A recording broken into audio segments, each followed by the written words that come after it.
With the release of Ahsoka, we now have 16 live-action Star Wars projects. So today, I thought it was time for me to stop and rank all 16 live-action Star Wars projects.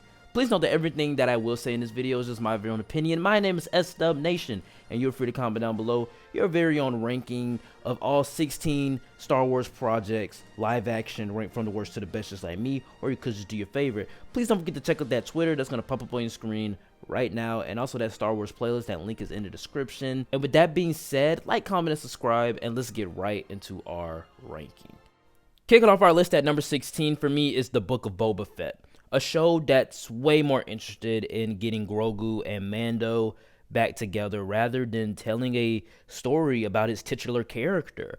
I really went into this show, and my whole excitement for it was the fact that it was going to be like a Godfather-esque type of show where Boba Fett is taking over like the underground crime scene that Jabba used to rule, and he was going to take over that. And I thought that was interesting.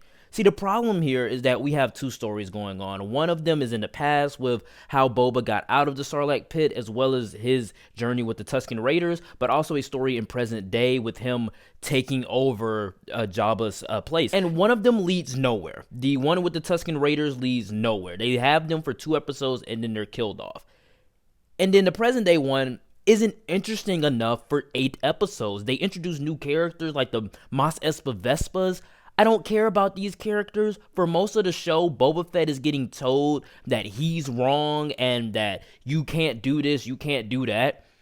This is freaking Boba Fett. I thought that this guy was going to be badass, but except he gets punked in almost every episode against the Star Wars versions of Power Rangers. What could have been a great gangster mobster show just turned into Mandalorian season 2.5.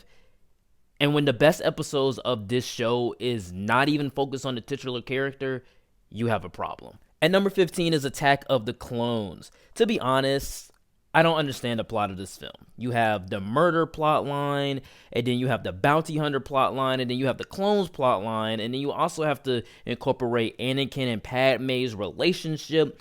There's just so much going on that I can't even pinpoint the actual plot of the movie until like the final act where all of the Jedi come together to defeat the droids and then the Clone Wars begins. The scenes with Obi-Wan are great. We have some epic set pieces. I think that's what kind of brings it up a little bit more from Phantom Menace, is that we have some iconic set pieces like the bar sequence and the scene with Obi-Wan versus Jango Fett and the final battle. They have some really huge set pieces. But then we have a romance plot with Anakin and Padme that's awkward at best. These two leads have no chemistry together, and then just some really weird dialogue is put into place. The villain of Count Dooku doesn't really show up until the beginning of the 3rd act or like the end of the 2nd act, so it's kind of hard to pinpoint what are we doing for the entire hour and 45 minutes. Fight scenes are pretty fun though. Seeing the Jedi Order in their prime fighting droids is pretty exciting.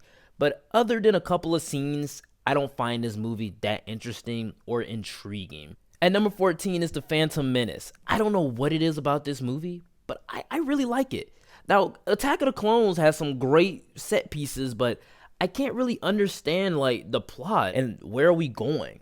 There's something biblical about this film though. Anakin being the chosen one and born of the Force without a physical father, aka Jesus Christ, born of the Virgin Mary. And I like that. I love all of that. But additionally, the Jedi Qui-Gon Jinn in this film is just incredible. I was rewatching this movie, and all I could see was just like how great of a person, how great of a guy Qui-Gon Jinn is to take in Anakin Skywalker. Qui-Gon Jinn just has faith in this boy and further believes in the prophecy.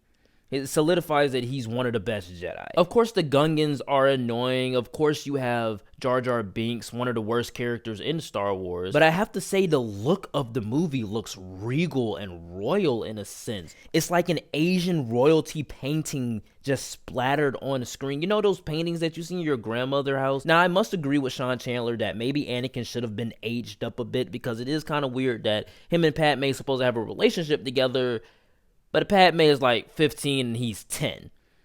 not much that you can really do there in the first film. While there is a lot of things that I really enjoy about this movie, and also the start of the prophecy, the mythology that is Anakin Skywalker, I must say that the most uninteresting part about this movie and the prequels is its focus on politics and trade federations. All of that is boring. I do not care. Number 13 is Obi-Wan Kenobi. I had high hopes for this show, and it completely disappointed me. I'll admit there are some things that I love about this show. Darth Vader, Obi-Wan versus Vader. Ewan McGregor's performance is great, and seeing Hayden Christensen in the suit, in the Darth Vader suit, is awesome. And I just love the fact that it picks up right where the prequels left off. It picks up 10 years after that, and I love the idea of just the conversations, the dialogue that Vader and Obi-Wan would have seeing each other. That right there didn't disappoint me. And I love Ewan McGregor's performance as a reclusive Jedi. It's similar to Luke, but it's totally different because he's still on a mission. He's still looking over Luke. But ultimately, once you get past the first 2 episodes, they do laughable and questionable things that just felt like they didn't have enough story to stretch out 6 episodes. Originally, this was going to be a movie, and then it became a 6-episode event for Disney+. And you can see that. The mandated 6-episode event caused us to have parts where Obi-Wan has to save Leia like 3 different times before he truly comes back. Also, Reva, the idea of the character wasn't bad, and the hate that the actress got is horrible, but the show just didn't give her any great material. In fact, almost every one of her scenes is either corny, cringy, and just plain bad. Obi-Wan started off really great as a continuation of the prequel era, but then, like the sands of Tatooine, it dusted away. 12 is the Rise of Skywalker. Don't hate me for this, okay? I do think that Rise of Skywalker is better than Obi-Wan. I know everybody thinks Rise of Skywalker sucks, but I don't hate this movie. It's slick, it's in focus, and well produced, and to be honest with you, this is the movie that made me want to do this. This is the movie that made me want to do reviews and rankings, and this is the movie that kind of kickstarted this channel. The story, though, just feels like it's trying to erase The Last Jedi. It feels like it's in competition with the last movie. Rey was a nobody. Now she's a Palpatine. Now, if they had a little bit more context of that inside of The Last Jedi, then I feel like her being a Palpatine wouldn't have been that bad. And I also feel like Palpatine coming back to be the Grandmaster villain of the entire saga wouldn't have been that bad, and it could have been great. Again, it goes along with his master manipulation skills to stay in power, to stay in charge. And of course, Palpatine would have a default plan. Of course, he would have a plan to clone himself just in case Vader does kill him. He would have a clone of himself, which was Snoke. Snoke is legit a clone of Palpatine. It tries, though. This movie tries to redeem the trust of the fans. But again, it feels like 2 movies in one. One is the middle film with all of the setup. It's trying to erase The Last Jedi and be that movie. And one is a conclusion to the Skywalker saga. A lot of the plot points in this movie just don't really make that much sense and are not developed all the way. But I'd be lying if I said I didn't have a great time watching the final battle on Exegol. It's a huge climactic final battle that definitely sticks the landing. But as far as the sequel trilogy go, this movie is just a confirmation of everything wrong behind the scenes with Lucasfilm at the time. They just did not have a plan. At number 11 is the newest addition to the Star Wars franchise, Ahsoka. I'm not a Clone Wars or Rebels watcher, so most of this show is just member berries for those dedicated fans. Now, I do have a full review of Ahsoka on my channel. You guys can check out that link below. But this show does what I wanted Obi-Wan Kenobi to do. Lightsabers and mysticism. And that show did have some of that, but also it has some very laughable, questionable things. This show, though, has a compelling narrative that can be stretched out to 8 episodes, and also an intriguing new epic villain in Baylan Skoll. He's just in the gray area there. He's neither light side nor dark side, and that's what I really like about him. Grand Admiral Thrawn being thrown into the mix. I don't know anything about his character, but I think I want to know more about his character now. Dave Filoni still needs to grow a little bit more as a director, but I think he crafted a show that comes together full circle by the end, but also sets up an epic finale for the big screen. in the Heir to the Empire film. And hopefully that movie is epic because I'm kind of getting excited for it now. Kicking off my top 10 list for me is Return of the Jedi, the epic finale to the original trilogy that perfectly lands the ship with an epic space battle, Luke versus Vader's final confrontation, and Ewoks. Now look, I think it works as a finale to the original trilogy. But this movie is not only boring for me after the prologue, but the effects didn't age the best. I can appreciate the redemption of Vader, confrontation between Luke and Vader, Palpatine, and God, that opening. The opening to get Han back from Jabba is like 40 to 50 minutes long. That's half the movie right there. This movie may have lacked the narrative writing as the other two, A New Hope and Empire, but it does succeed at being a fitting conclusion. Number 9 for me is Solo. I really like this film. It's just very entertaining to me. I mean, I first watched this back in 2020 to do my first Star Wars ranking, and I didn't really understand it. I kind of found it a little bit boring. I mean, okay, some action scenes were cool, but other than that, I just wasn't interested in the movie, and it turns out to be very forgettable. But after rewatching it, it is a very entertaining movie, very charming, in fact. I enjoyed the heist elements about this film and also the trust no one elements, the underground crime scene. All of that was pretty fun and cool, and it showed a new side of Star Wars that we haven't seen before. Yeah, we have Andor that does the trust no one thing as well, whereas that one's a little bit more mature. This one just goes more fun with it. As a singular story inside of the Star Wars franchise, not having to have any connective tissue to any other Skywalker saga film, I think it works. Number 8 is Rogue One. Might possibly have the best action out of all of the films. Might possibly have one of the best endings out of all of the films. They were able to tell a gripping story with the time limit, adding some edge of your seat tension to almost every scene, because we know how this is going to end. This leads right into A New Hope, so we know that the moment that our protagonist gets this task done, the Skywalker saga is born and the Empire is on its way to its downfall. While the characters are forgettable, Gareth Edwards and Tony Gilroy crafted an engaging story lacking the mythology and the fantastical elements of what we come to know and love about Star Wars, and truly showed the war side of Star Wars.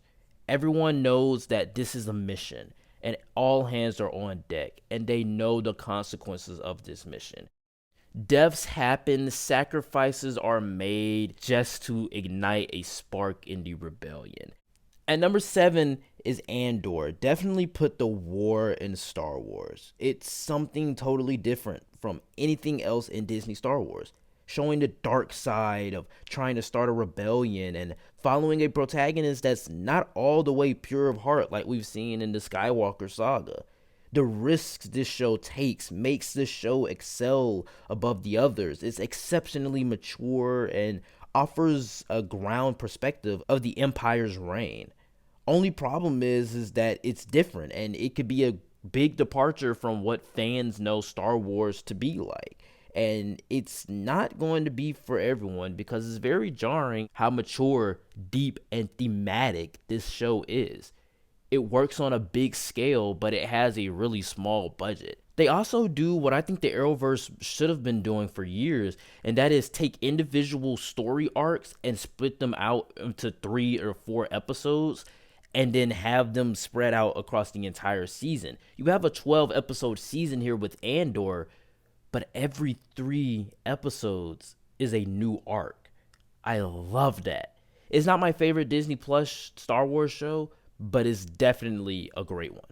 At number 6 is A New Hope. Yes, I love A New Hope. I know it's at number 6, but yes, I love A New Hope. It's a good movie, okay? It's a great movie. It's the birth of the Skywalker saga. Mainly, it's a simple story. A farm boy saves the princess with this lore that just breathes the imagination of one man. It's charming enough and filled with some fun characters that you start to love.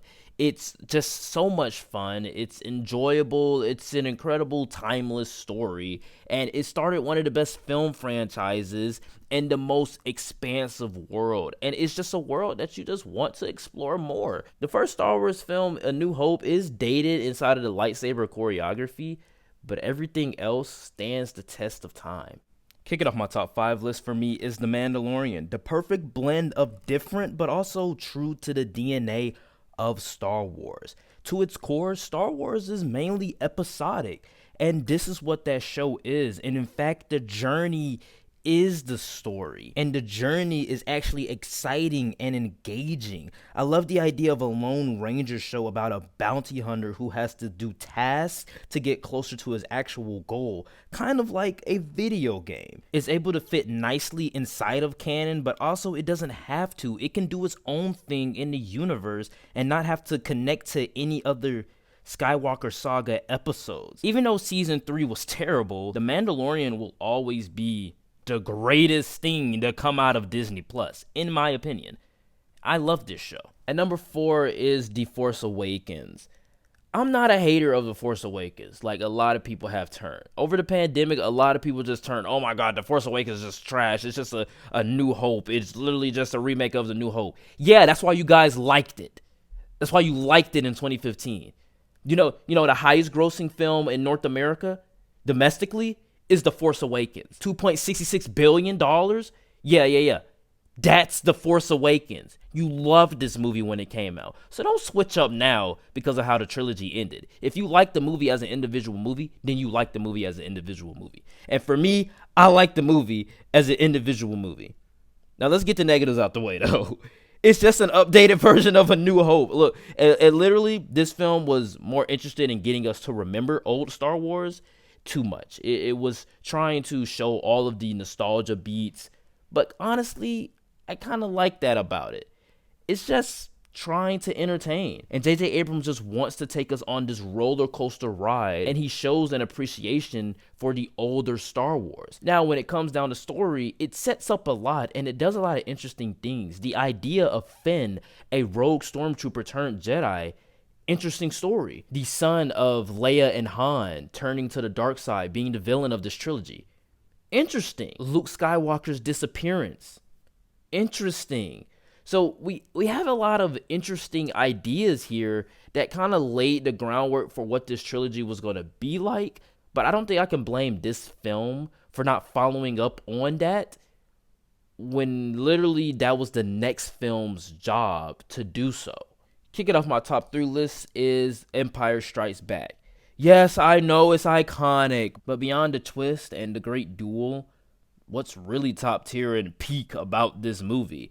And honestly, I loved this movie back in like 2020. I thought this was the best Star Wars movie for like years, until like I recently rewatched it, and yes, it's great. It's iconic. The overall feeling of it just feels cozy, and it's mature. It's smarter than the first film. It has some romance put into the mix with Leia and Han, even though they didn't have anything for those characters to do. It's huge. It's epic. And it's all about the Empire tracking down the rebels, and they're taking the fight to them. It continues the story from A New Hope, but also brings something new. Luke is training on Dagobah with a new fun character in Yoda. But I have to ask myself, for those who didn't grow up with this movie, can they really call this the best Star Wars movie? My runner-up at number 2 is The Last Jedi. I'm tired of living this lie. I love this film. I had this at the bottom of my list last time I ranked these movies. People have been trashing on The Last Jedi for years. I'm sorry to tell you, when the trailer dropped for The Last Jedi, everybody was hyped for that film. Even the people that went in, they had a good time with it. They walked out and they were like, yo, this movie's good. This movie's great. That's what I remember. And then when you finally get into the Star Wars community, then you see that, yeah, actually nobody really likes The Last Jedi. Everybody hates that movie. But I don't. Rian Johnson didn't want another nostalgia fest. Everybody complained that Force Awakens was a nostalgia fest. Okay, The Last Jedi is not a nostalgia fest. What's the nostalgia fest about it? Old Luke shows up. Literally, he didn't want another one of those. He wanted something new with depth and story. Old Luke, he's awesome. The idea of Luke losing his hope for me is great. This is the best thing about the movie. And in fact, this is Mark Hamill's best performance as Luke Skywalker. He's never been better. Everybody acts superbly in this film. And that's one of the things that I really like about the sequel trilogy, is that everybody acts great. Like, everybody is directed to act perfectly. In the case of old Luke, I don't care what anybody says.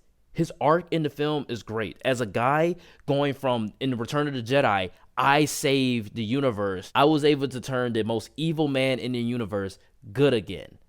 I am the legend. I am Luke Skywalker. And then his nephew just has an inch of dark side in him, and he senses it. And that fear controls him. And then in this film, he has to learn how to come back as that legend, so then the resistance cannot fail again. I thought that was so poignant. I thought that was so great. I loved Luke's arc in this film. The Reylo connection is also pretty cool. It's a nice, interesting idea, and it's a movie all about failure. Like I said before, everyone fails in this movie, and I know a lot of people say it's basically Empire Strikes Back. Okay, why do you hate it then? I can understand why they hate it. The Finn and Rose plot just brings it down a bit for me. Like, this is the most gorgeous looking movie in Star Wars, but Finn and Rey's plotline definitely brings it down from being number one, in my opinion. That's why it's not number one. I was harping for years, this is going to be my number one. That's why it's not number one. Look, I can admit, as the second film inside of the trilogy, you have to follow up on the teases that the last film established. But wait a minute. Rian Johnson didn't put Luke on that island. J.J. Abrams did. All Rian did was just find an explanation for why Luke was on the island. Rian didn't make Rey a nobody. J.J. Abrams introduced the idea of nobody. And then he course corrected and made her a Palpatine. A lot of the mistakes and a lot of the things that we hate about the sequel trilogy is not Rian's fault. He just took a job and got backlash for making Luke Skywalker an actual character with an arc. I'm sorry, if you feel as though this is disrespectful to your childhood, then you just don't want characters to grow or change. That's just my opinion. But coming into my number one is Revenge of the Sith. I thought if any movie was going to be number one, it wasn't going to be Force Awakens, and it wasn't going to be Empire. It had to be Revenge of the Sith. It's an epic conclusion to the prequel trilogy, man. It has so much emotion in every scene because you understand and you know what's about to happen. This movie is all about the birth of Darth Vader and the fall of Anakin Skywalker.